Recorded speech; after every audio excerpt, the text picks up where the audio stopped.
মানিকগঞ্জের এক কৃষ্ণ হুজুর আছেন, অনেক বড় মানুষ, মঞ্জুরুল ইসলাম সিদ্দিকী সাহেব। ওই দিন সাক্ষাৎ হয়েছে, তো হুজুর বলতেছে, মাওলানা কিরমিরি রোগীর লেখা, যাদের পেটে কিরমিরি হয় না, তো কিরমিরি রোগীরে কিরমিরি ওষুধ বড়ি খাওয়ায়েন না, এটা ক্ষতি, হাড়ের প্রবলেম হয়। উনি ডক্টর মানুষ, তো তাই কি খাওয়ান? কয়েক কাম করবেন, সকালে খালি পেটে কয়েকটা নিম পাতা খাওয়াই দিবেন। সুবহানাল্লাহ পড়ে, এটা ওষুধ।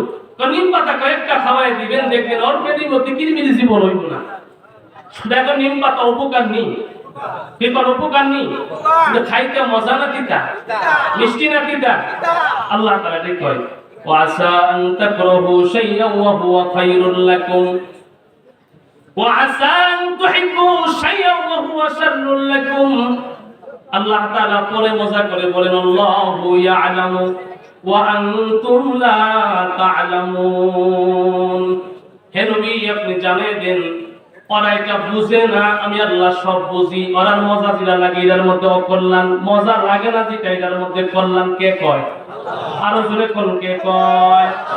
আল্লাহ কয়, হাবিব আমি আল্লাহ তাআলা কিতাবকে ফরজ করে দিয়েছি, কিন্তু এটা এদের কাছে পছন্দ হবে না, পছন্দ হবে না, এটা এদের কাছে ভালো লাগবে না। সমাজের মানুষ বলবে এটা মজা না, এটা কেমন করে হয়। কোরআনের কিছু বিধান এমন আছে যেটা পছন্দ হয় না। আল্লাহ তাআলা কয়, আস-সারিকু ওয়াস-সারিকাতু ফাকতাউ আইদিয়াহুমা। হাবিব আপনি জানিয়ে দেন, যে চোর নারী হোক কিংবা পুরুষ হোক, তার জন্য হাত কাইটা লায়। এখন হাত কাটলে সমাজের মানুষ বলবে এটা কেমন একটা ব্যভিচার হইল। মাত্র একটু চুরি তো করছে, এই চুরি করার কারণে হাত কাইটা দিলে এটা জীবনটাই তো শেষ। কিন্তু বিধান কার? আরো জোরে কোন বিধান কার? যদি চোরের বিচার হাত কাইটা দেওয়া হইতো, তাইলে সমাজে চুরি বন্ধ হইতো কি হইতো না? আজকে শেষা চোর বেচা চুরি চোর বলে আর থাকতো না। এই সব চোর বন্ধ করে দিত, কারণ জানতো একবার যদি চুরির মধ্যে ধরা পড়া যায় তাইলে হাত কাইটা দিব। জনমের মতো এই হাত দিয়া বাদ মাইকার খাওয়া সম্ভব না। আমার ভাইয়েরা, আল্লাহ তাআলা বলেন, কেউ যদি জিনা করে, দর্শন করে, জিনা করে বিচার হলো কবর পর্যন্ত মাটির নিচে দাবায়া পাথর মাইরা মাইরা শেষ করে দাও। সমাজের মানুষ মনে করে এটা কেমন একটা বেবিচার, এটা হয় না, হয় না। এমন বেবিচার করলে মানুষের অবস্থা কি হবে? আল্লাহ কই না, এটা সব মানুষের হবে না, যে করছে তারে ঠিক এই শাস্তিটা দেয়া দাও। তাইলে সমাজের মধ্যে আর দর্শন থাকবে না, রাজধানী থাকবে না, চুরি ডাকাতি থাকবে না, নারী নারী রাস্তায় যাবে, পুরুষ পুরুষের রাস্তায় যাবে। রাত গভীরে কোন একজন নারী যদি একা একা রাস্তা দিয়ে হাঁটে, অন্য পুরুষ যদি তাকে রাখবায়, তখন পুরুষ বলবে, বোন আমার টেনশন নাই, টেনশন নাই, আমি মুসলমান, আমি আল্লাহর বিধান মানি, আল্লাহর বিধান জানি। বল, তোমার কোনো টেনশন নাই, চলো আমি তোমার পিছনে, তোমার সামনে, তুমি আমার পিছনে আসো। তোমার বাড়ি পর্যন্ত পৌঁছায় দেওয়া, নিরাপত্তা দেওয়ার জিম্মাদারি আমি তোমার ভাই নিয়ে নিলাম। ঠিক না? ঠিক বলে আজকে যুবকরা এমন ভাবে নির্যাতন দর্শন করতে পারতো না, রিপ্রেজেন্ট করতে পারতো না, যদি আল্লাহর বিধান আল্লাহর জমিনে ঠিক থাকতো। ঠিক না? ঠিক বলে আমার ভাইয়ের, আল্লাহ তাআলা কই, হাবিব আপনি জানাবেন, এই যে কিতাবের বিধান দিলাম, জিহাদের বিধান দিলাম, যুদ্ধের বিধান দিলাম, আমার বান্দাদের কাছে এটা অপছন্দ লাগবে, কষ্ট লাগবে, কিন্তু এটা ফরজ করে দিলাম। আল্লাহর হাবিব যখন জানিয়ে দিলেন, হে মুসলমান, তোমার আমার ঈমান তো দুর্বল, এই জন্য তোমার আমার কাছে বড় ভাব, বড় বোঝা লাগে, এটা বড় বোঝা লাগে। না না, আমাদের ঈমান দিয়া তো আমরা মসজিদে নামাজ পড়তে যাইতে পারি না, রমজানে রোজাও রাখতে পারি না, এমন কষ্ট বিধান কেমনে আমরা পালন করি। কিন্তু সাহাবায়ে কেরামের দিকে তাকায় দেখেন, সাহাবায়ে কেরাম আল্লাহর হাবিব থেকে যখন নাকি এই বিধানের যখন নাকি আওয়াজ পাইলেন, এরাই বিধান পালন করার জন্য কেমন পাগল পারা হয়ে গেছি। আমরা তো সংসার করি, আমরা তো বাজার করি, ব্যবসা করি, আমরা তো নানান তামাশার ভিতরে পড়ে আসি। সাহাবায়ে কেরাম আমাদের জন্য হলে উত্তম আদর্শ গো ভাই। সাহাবায়ে কেরামকে যদি মানতে পারেন, আল্লাহর হাবিব বলেন শোনো, আমার একজন আদনা সাহাবীও আকাশের তারকার মতো পূর্ণিমার চাঁদের রাতে আকাশের তারকা দেখে যেমন পূর্ব পশ্চিম উত্তর দক্ষিণ নির্ণয় করা যায়, রাস্তা দেখা যায়, এই এমন ভাবে আমার সাহাবীদেরকে যদি কেউ ফলো করে জীবনের রাস্তা পেয়ে, সিরাতে মুস্তাকিমের রাস্তা পেয়ে আল্লাহর তৈরি জান্নাতের মেহমান হতে পারবে। আমার ভাইয়েরা, সাহাবায়ে কেরাম আল্লাহর হাবিব যখন নাকি ডাক দিতেন, যুদ্ধের ময়দানে জিহাদ ফরজ হয়ে গেলে আল্লাহর হাবিবের ডাকে স্ত্রী পুত্র সন্তান সংসার ব্যবসা বাণিজ্য সব ছেড়ে দিয়ে পাগলের মতো দৌড়ে আসতেন হাবিবে কিবরিয়া মুহাম্মদুর রাসূলুল্লাহ সাল্লাল্লাহু আলাইহি ওয়াসাল্লাম মসজিদে নববীর মধ্যে আয়েশা ডাক দিলেন, সাহাবীরা সংবাদ পাইছো? কি সংবাদ গো ইয়া রাসূলুল্লাহ? ওই রোম সম্রাট আমার বাড়ির বাইরা হিরাক্লিয়াসের কাছে আল্লাহর হাবিব একটা পত্র পাঠাইছিলেন। খুব মনোযোগ দিয়া শুনেন। হিরাক্লিয়াসের কাছে পত্র পাঠাইছিলেন, এ হিরাক্লিয়াস, মুহাম্মদ বিন আব্দুল্লাহ, আমি আল্লাহর রাসূল, আমি তোমার কাছে পত্র লিখা পাঠাইলাম। আমার পত্র যখন তোমার কাছে গিয়া পৌঁছবে, তুমি সহ তোমার উসির নাজির সহ সব মিলে তুমি কালিমা পড়ে মুসলমান হয়ে যাইবা। এই পত্র যখন পত্রবাহক হিরাক্লিয়াসের কাছে গেল, যাওয়ার পরে হিরাক্লিয়াস পত্রটা পায়া আমার ভাইয়েরা পত্র তো পড়লো, রাগের মাথায় পত্রটা পড়া মনের ভিতরে এত গুসা আসলো, হাবিবে কিবরিয়ার প্রতি গুসার বহির প্রকাশ করলেন। যিনি পত্র নিয়ে গেলেন, যিনি মুহাম্মদুর রাসূলুল্লাহ সাল্লাল্লাহু আলাইহি ওয়াসাল্লামের দূত গিয়েছিলেন, তিনাকে ওই জায়গার মধ্যে হত্যা করে ফেলছে। বলেন নাউজুবিল্লাহ।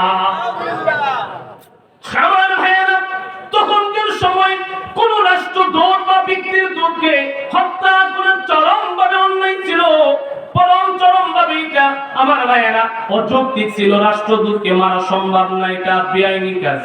কিন্তু এই কাজ করলো নবীর সাহাবীকে যখন নাকি হত্যা করা হলো, আল্লাহর হাবিব মসজিদে নববীর মধ্যে সাহাবায়ে কেরামকে জমা করলেন। সাহাবীদেরকে জমা করে 3000 সাহাবীকে বললেন, সাহাবীরা রে, তোমরা যুদ্ধের পোশাক পরিধান করে নাও, তোমরা তলোয়ার হাতের মধ্যে নিয়ে নাও, যা যা যা যা কিছু আছে নিয়ে বের হয়ে যাও। তোমরা রোম সম্রাট, তখনকার সময় রোম আর পারস্য, এখন যেমন আমেরিকা আর রাশিয়া যেমন সুপার পাওয়ার, তখন রোম আর পারস্য ছিল এমন সুপার পাওয়ার। আমেরিকা আর রাশিয়া যতই সুপার পাওয়ার, কিন্তু মুসলমানের কাছে সুপার পাওয়ার না, কারণ মুসলমান একমাত্র আল্লাহকে ভয় করে। ঠিক না ঠিক বলে? আমেরিকা রাশিয়াকে দেখা দিয়েছে ছোট্ট একটা দেশ আফগানিস্তান, এদেরকে নাস্তানাবুদ করে দিয়েছে। ঠিক না ঠিক বলে? আমেরিকা রাশিয়া যতই সুপার পাওয়ার হোক, মুসলমানের কাছে সুপার পাওয়ার না, কারণ মুসলমানকে আল্লাহ সুপার পাওয়ার বানিয়ে দিয়েছে। ঠিক না ঠিক বলে? আমার ভাইয়েরা, আল্লাহর হাবিব বললেন, এই সাহাবীরা তৈরি হয়ে নাও, সুপার পাওয়ার রোম সম্রাটের বিরুদ্ধে যুদ্ধ করা লাগবে তোমাদের। 3000 সাহাবী যার যা কিছু আছে সব নিয়ে দৌড়ে চলে আসলেন মুহূর্তের ভিতরে। সাহাবায়ে কেরাম যখন ডাক পাইলেন, ডাকের সাথে সাথে যার যা কিছু আছে সব নিয়ে মুহূর্তের ভিতরে রেডি হয়ে গেলেন। আল্লাহর হাবিব এই সব সাহাবীদের মধ্য থেকে ডাক দিলেন, আমার যায়েদ ইবনে হারেসা কয়, যায়েদ ইবনে হারেসা কয়, লাব্বাইকা ইয়া রাসূলুল্লাহ, ওগো আল্লাহর নবী, আমি আপনার সামনে উপস্থিত আছি। আল্লাহর হাবিব বললেন, এ যায়েদ, যায়েদ তাড়াতাড়ি যাও, বাড়ি থেকে বিদায় নিয়ে আসো। এই যুদ্ধে প্রধানতম সেনাপতির দায়িত্ব তোমাকে দিলাম, তুমি প্রথম সেনাপতি। আল্লাহর হাবিব যখন যায়েদ ইবনে হারেসাকে ডাক দিলেন, আমার ভাইয়েরা, প্রথম সেনাপতির দায়িত্ব দিয়ে আল্লাহর হাবিব বললেন, যাও যাও বাড়িতে গিয়া বলে আসো। 2 নম্বরে ডাক দিলেন আল্লাহ রসুলের আপন চাচাতো ভাই, জাফর ইবনে আবি তালিবকে। জাফর ইবনে আবি তালিব কোথায়? লাব্বাইকা ইয়া রাসূলুল্লাহ। জাফর বিন আবি তালিব দাঁড়ায় গেলেন। আল্লাহর হাবিব বললেন, জাফর বিন আবি তালিব, তুমি হলা এই যুদ্ধের ময়দানের 2 নম্বর সেনাপতি। 3 নম্বরে ডাক দিলেন আব্দুল্লাহ ইবনে রাওয়াহা, কই আছো? আব্দুল্লাহ ইবনে রাওয়াহা, লাব্বাইক ইলাইকা ইয়া রাসূলুল্লাহ বলে দাঁড়িয়ে গেলেন। আল্লাহর হাবিব বললেন, হে আব্দুল্লাহ ইবনে রাওয়াহা, তুমি 3 নম্বর সেনাপতির দায়িত্ব পালন করবে। এই কথা বলে উপস্থিত সাহাবীদেরকে আল্লাহর হাবিব বললেন, সাহাবীরা রে, এই 3 জনের পরে 4 নম্বরের সেনাপতি তোমরা যুদ্ধের ময়দানে নিজেরা পরামর্শ করে তোমরা নির্ধারিত করে নিবে। বলেন সুবহানাল্লাহ। আমার ভাইয়েরা, যুদ্ধের ময়দানে সেনাপতি 3 জন লাগে না, একজনই যথেষ্ট। ঠিক না ঠিক বলে? কিন্তু নবীজি 3 জনের নাম কেন বললেন? আবার 4 নম্বরও বলে দিলেন তোমরা মশারা করে নিবা। তার মানে দাঁড়াইলো যে 3 জনের নাম বললেন হাবিব, ওই 3 জন ওই যুদ্ধের ময়দানে শহীদ হয়ে যাবেন, শাহাদাত বরণ করবেন। আল্লাহর হাবিবকে আগাম জানায়া দেওয়া হলো, হাবিব আমার এই 3 জন কিন্তু শহীদ হয়ে যাবে। তাই আল্লাহর হাবিব বললেন, যায়েদ যাও বাড়ি থেকে বিদায় নিয়ে আসো। যায়েদ ইবনে হারেসা ডাক দিয়া বললেন, ইয়া রাসূলুল্লাহ, ইয়া হাবিবাল্লাহ, নবীজি আপনি আমার বাবা আর আম্মা জান আয়েশা আমার মা, আপনি আমাকে অনুমতি দিয়েছেন, আমার মা ঘরের ভিতরে থেকে শুনলো, তাই আমার আর বিদায় নেওয়ার কোনো প্রয়োজন নাই। আপনি আমার বাবা, আপনি আমাকে বিদায় দিয়ে দেন, অসুবিধা নাই। জাফর ইবনে আবি তালেবকে বললেন, জাফর যাও যাও তাড়াতাড়ি গিয়া বাসা থেকে বিদায় নিয়ে আসো। হযরত জাফর আমার ভাইরা দৌড়ে বাড়িতে গেলেন। বাড়িতে গিয়া দেখেন বিবি পাক শাক করতেছে, রান্না বান্না করতেছে। জাফর বিন আবি তালেব হাবশা থেকে মাত্র সফর করে আসলেন। বিবি সাহেবকে ডাক দিলেন, বিবি হে কি করো? সর্বপ্রাণের স্বামী, আমি রান্না বান্না করতেছি। অনেক দূর থেকে আপনি আসছেন, হাবশা থেকে আসছেন, কি না কি খাইছেন রাস্তার মাঝখানে জানি না, আপনার জন্য ভালো মন্দ রান্না করতেছি। জাফর বিন আবি তালেব ডাক দিলেন, বিবি গো, আমার জন্য রান্না বান্না করার দরকার নাই, তুমি একটু আমার কাছে আসো। আল্লাহর হাবিব আমাকে মুতার প্রান্তরে রোম সম্রাটের বিরুদ্ধে যুদ্ধের জন্য 2 নাম্বার সেনাপতি বানাইছে। হে বিবি, আমার জন্য রান্না বান্না করার দরকার নাই, আসো আমার সামনে আসো। জাফরের বিবি যখন নাকি দরজার সামনে আসলো, আমার ভাইয়েরা জাফরের সন্তান ছোট ছোট মাসুম বাচ্চা ছিল। এই মাসুম বাচ্চাগুলো আমার সাথে দৌড়ে আসছে, আম্মু কি আসছে? বলে তোমার বাবা আসছে, তোমাদের বাবা আসছে। সন্তানরা দৌড়ে গেছে, আব্বা অনেক দিন পরে হাবশা থেকে সফর করে আসলেন, আপনাকে দেখার জন্য পাগল পারা হয়ে আছি। বাবা দেখেন না মা কত সুন্দর ভালো ভালো রান্না করতেছে, ঘরে আসেন। হযরত জাফর ডাক দিয়ে কই, বিবি আমার সন্তানগুলোকে আমি তোমার কাছে আমানত দিয়ে গেলাম, আর দাও দাও দাও আমার বিদায় দাও, আর দেরি করা যাবে না, দেরি করা যাবে না। জাফরের বিবি এবার স্বামীকে বিদায় দেওয়ার জন্য বলছে, আপনি একটু ঘরে আসেন। কোনা ঘরে না, দরজার সামনে থেকে জাফরের বিবি 2টা হাত আসমানের দিকে উঠায়া বলছে, আল্লাহ আমার স্বামী জাফরকে আপনার জন্য রাসূলের পক্ষে নিয়ে আপনার জন্য আপনার রাস্তায় যুদ্ধের ময়দানে আমি অনুমতি দিয়ে দিলাম। আল্লাহ আপনার কাছে দরখাস্ত, যুদ্ধ শেষ হওয়ার পরে আমার স্বামী জাফরকে আপনি গাজী বানায়া আমার এবং আমার সন্তানের কাছে পৌঁছায়া দিয়ে। কোন বিবি চায় স্বামী শহীদ হয়ে যায়? গাজীর দোয়া করলে।